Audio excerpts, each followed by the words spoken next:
Hello everyone, and welcome back to my Know by Year, and to the final installment of Style in the Era of Influence. Today's topic is personal style and self-discovery.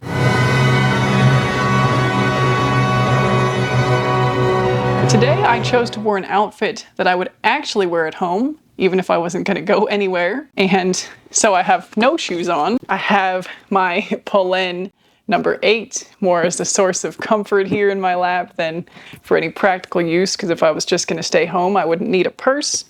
I have on the Damson Matter vest that I recently talked about kind of regretting, but since I have it I'm making the effort to wear it more, and it has surprisingly turned out to be a very easy to wear piece, even around the house, and because it's patterned like this I feel kind of stain resilient, or that it's not going to be ruined if I spill something and have to clean it. Hopefully that doesn't prove to be wrong, and it's nice and cool for summer days. I have on some 100% linen pants from Old Navy, so very affordable.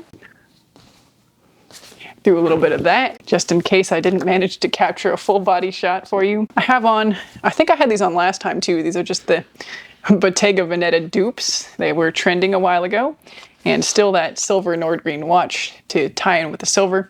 The necklace that I wear all the time was a gift from my husband when we were dating, and the ring is Justine LeConte, in case I haven't said that yet. Engagement ring and wedding band, and my husband chose those. They're actually from Tiffany. I was going to wear lipstick today actually, but since this is the around the house look, perhaps it's appropriate that I forgot. It's likely that you'll see me wear more fun makeup when fall comes around and my job starts again, so if you enjoy seeing more elaborate makeup looks, you might see a little bit more of that here. I'm not really a makeup guru, so I can't make any promises as to that. Okay, so today's discussion is perhaps less about style in specific detail and more about any journey of self-discovery. But of course for today, I will speak about how it applies to style, at least how it's been applying for me and my realizations about why my style is perhaps feeling a little bit muddled right now. So whenever you're trying to arrive at a personal destination or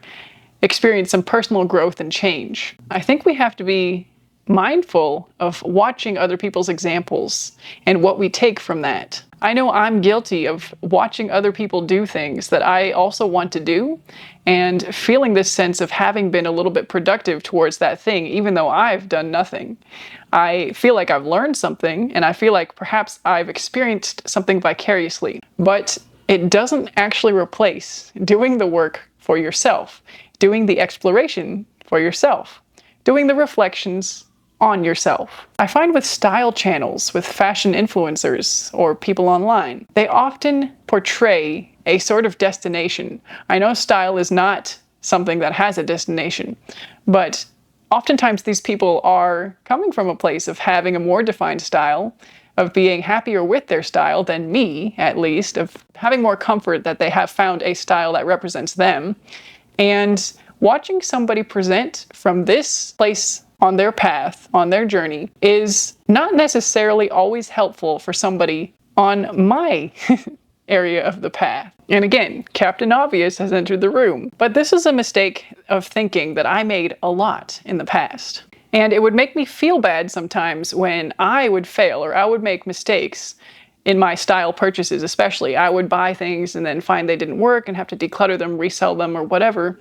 And I would feel bad about that. I would feel like I didn't know my style. I was failing at clothes, at fashion, and it seemed like all these other people could have it together, and why was it so hard for me to do that even though I was trying to do all the things I saw them doing, trying to have similar things to what I saw them having. But I wasn't really doing the introspection and the examination that would ensure that the purchases I made would be right for me. And there's actually kind of a lot of mess in that process. And sometimes we do see this behind the scenes when creators show their journey to personal style, or if we catch somebody in the middle of changing their style or evolving or any of those things.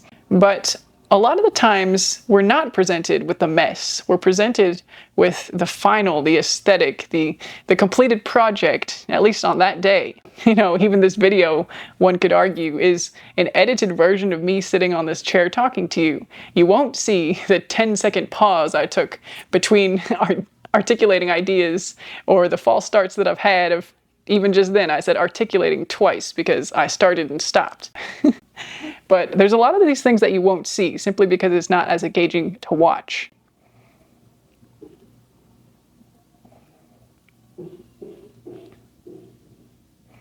One of my favorite things to see creators do is to look back on their past outfits and share what they would change about them if they were remaking it today.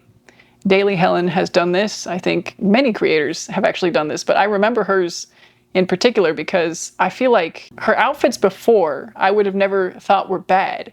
But when she does do her present day revamp, I'm always amazed by how these changes do make a real difference and how she's very good at articulating what it is about the change and what it does for the outfit. And I guess that is the perfect modeling of what we need to do on ourselves if we want to have better style and be in a place where we can stand behind our style choices. If fashion is something we care about, again, this whole week of videos has been operating under that pretense that we care about fashion and how we look and the clothes we buy.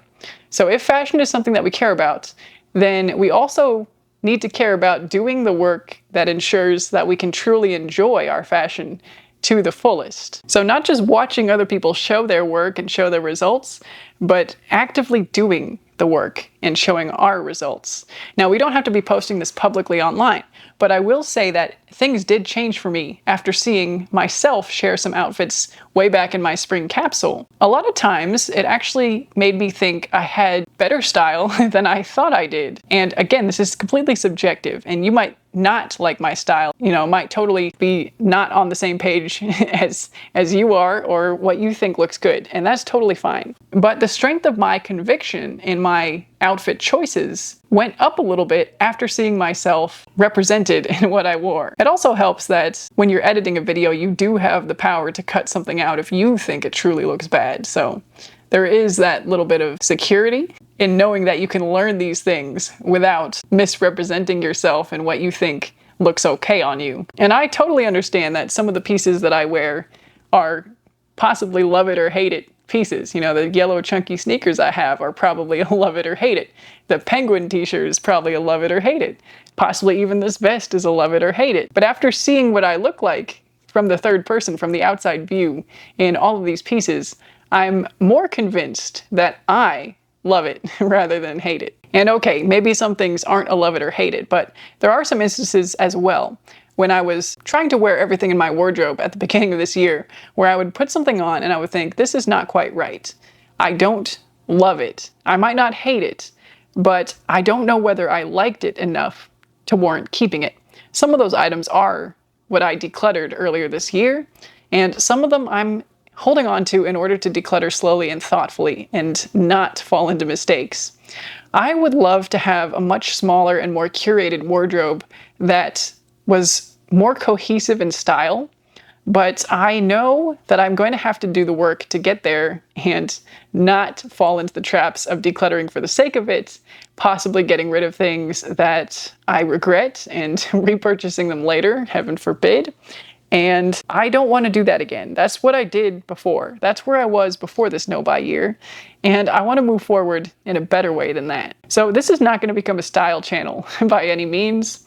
I do not profess to have any expertise in personal style, even in my own style. I've been sharing this whole week how I'm trying to get a better handle, a better awareness on my personal style. So the last thing I'm going to be doing is making recommendations or showing examples that I think are going to apply to the general public. But you might see a little bit of the work here in the future, especially as my job starts again and I start dressing to go out in public more and more.